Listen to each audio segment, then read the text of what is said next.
Good afternoon. How are you today? Well, it's a beautiful day, although it's overcast.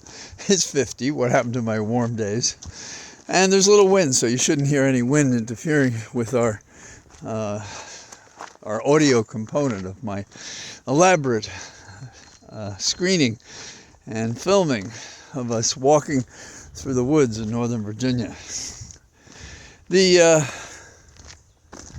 The item on my mind today is about transgender athletes, really transgender children mostly, who are suffering bullying and discrimination so badly that some commit suicide.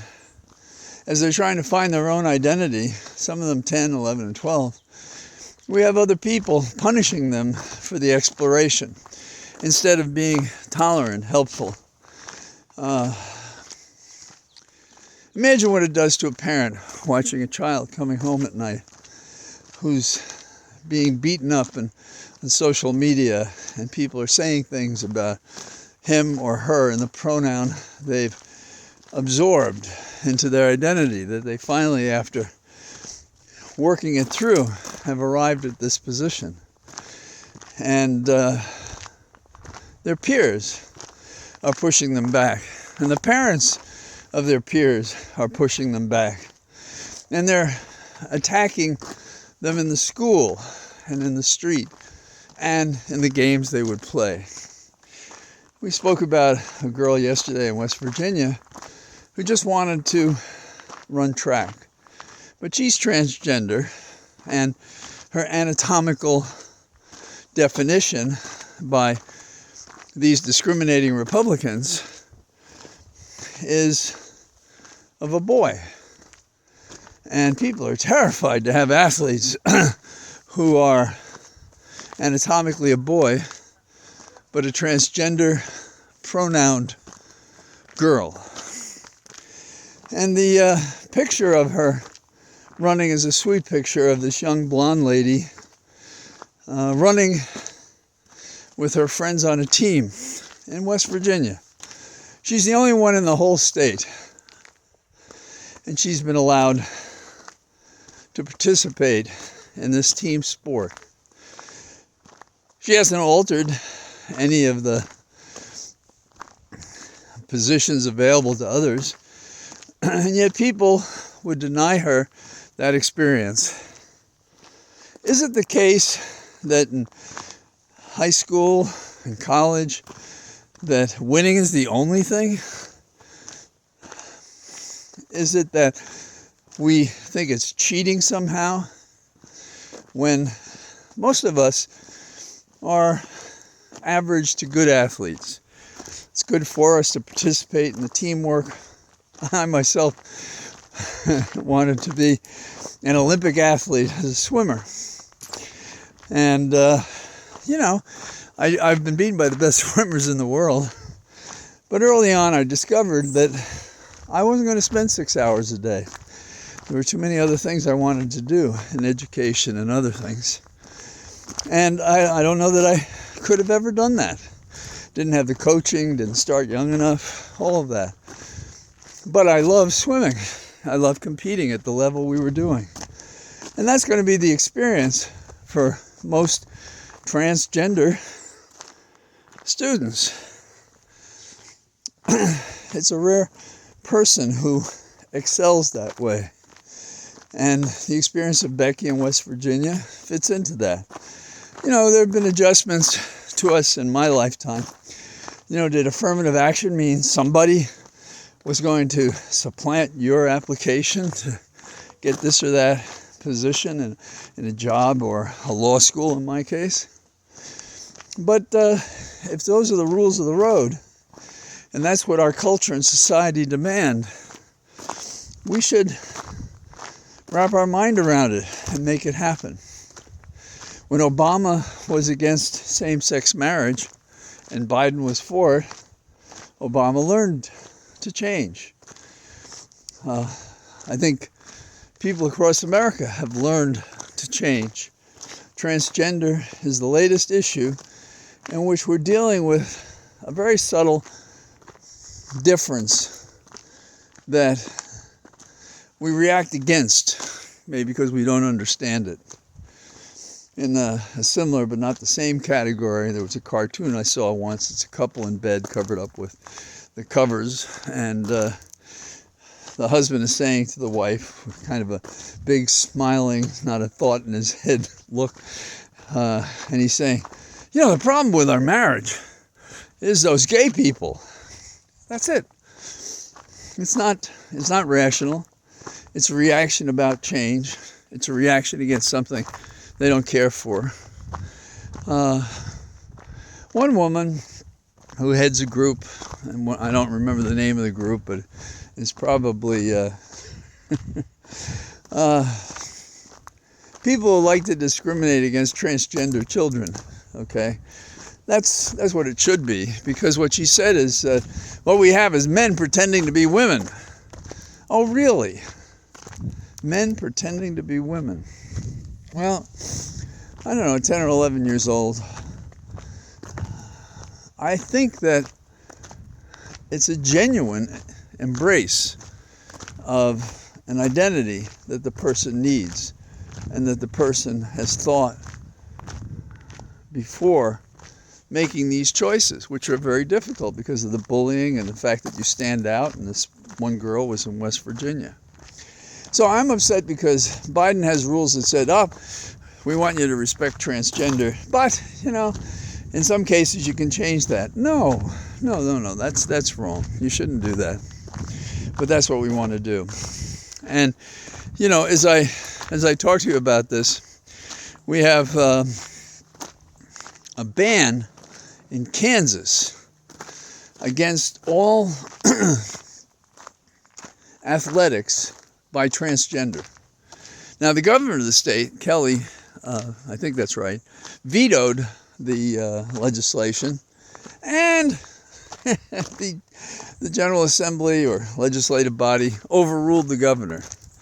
So we have people at the highest level getting this wrong, in my opinion. And the trouble is, these kids aren't going to capture these years again. You know, what do they have, 5, 7, 10 years as an athlete? And, you know, along the way, we should allow people to have that experience of being on a team. All that's good and all that's messy about it. They should learn that. They should feel that. They should know that. And so I think we have to, on this weekend in which we're told that to love thy neighbor, how about doing a little bit more love of your neighbor?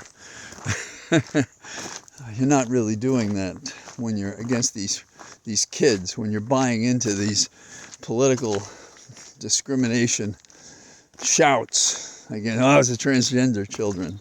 They're the ones messing up our life, those kids. And in Loudoun County, where I am, we've seen it as a big political issue. We've seen kids suffer. We've seen people say things that are just cruel and wrong. And a lot of silence on the other side because people don't want to talk about the tough issues. I think I've said before that the partner that I work with when I worked at a Midtown law firm, when I was 30 and he was 60, we had a very good day in court, and we had both taken on witnesses, and we had done a very good job together. And we were talking afterwards about why was it easy? Why didn't people think a certain way? And he said that one of the critical things is that in every argument, you know, we were talking about law, but in private life or public life or in politics, there's a big animal dead in the center of the room. And if you're not dealing with that, you're not winning an argument. You're not persuading people. You're not reaching a settlement that will stand. And the odoriferous animal in the room is bigotry, discrimination, hate for difference. You know, every once in a while they whisper, oh, we love everybody. We love you even though you're a worthless piece of whatever. You know, this is the new definition of Christianity. Not a very good one. fits better a fascist state. And that's what we're dealing with. Maybe nobody handles change well, but we're not handling it at all, it seems to me, with transgender. Not at a level that is making these kids safe. Now, another thing that went on is we had 3 members of the legislature in Tennessee anxious about the shooting and that their legislative body should do something about it. But legislative body is just fine with guns killing bodies. And so there was 3 members of that body. One represented the community where the shootings happened, and the others were in the legislative chamber. 2 of them were black. One was a white woman, I'd say middle-aged. I hate to say that about age because I'm such a poor judge of it. But I know she'd forgive me having listened to her speak. Salt of the earth, intelligent woman, a history that firmly puts her in a, sounds like a rural setting. She knows how to handle a gun. Her dad had a gun, but he was the first to say, you had to be very careful with such a weapon. And she was very upset about what happened. And she spoke from her heart. So did the 2 young men. But the 2 young men were black. And because they interrupted proceedings in the legislative chamber, they introduced a resolution to kick them out of the chamber, all 3 of them. Now, a funny thing happened on the way to a fair and just resolution. She was retained, she says herself, because I was a white woman. And the 2 young men, they were kicked out of the body. Imagine that. That was disproportionate to whatever they thought they did wrong. When you can't get a hearing on the floor, can't make a speech, what are you to do? And we the people are prepared to do civic disobedience, particularly when you have uncivil, uncivic, unjust, unfair tribunals, in this case the legislative chamber. Now, these 3 people are made as advocates for the people of Tennessee because they stood for something, they said they were for something, they fought for it, and then they were punished for speaking and acting when the chamber would not even debate the question. That's powerful stuff. And again, along the way, it fits our need to fit our thinking and our heart and soul to what's important. Are children important?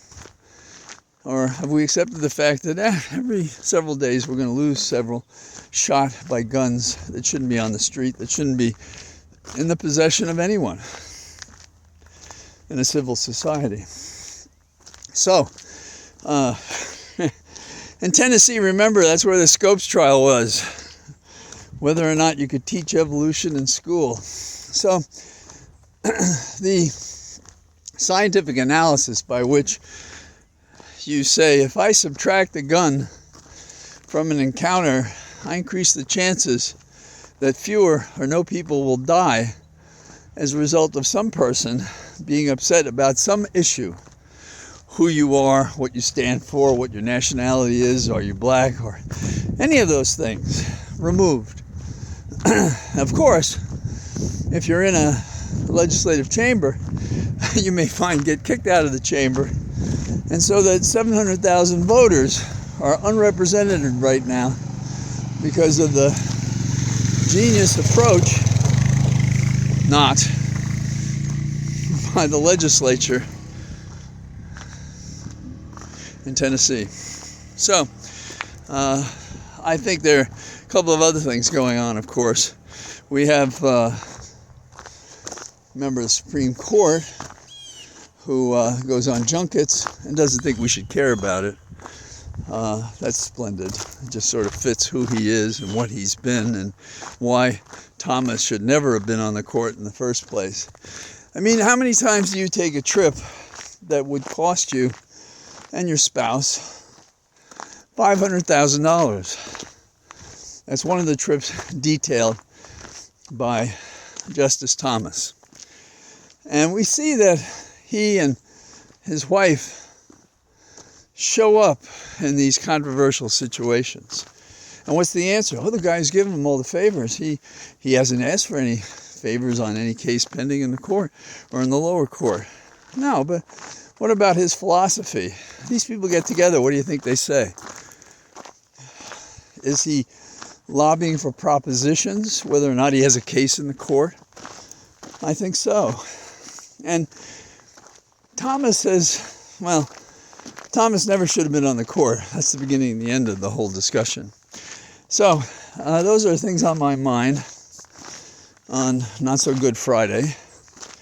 And this weekend, we should think about the love we claim to have. I don't claim it as a Christian. I claim it as a human. I claim it from experience. I claim it because it is the one clear measure of our value, that we can love, that we do love, that we help others.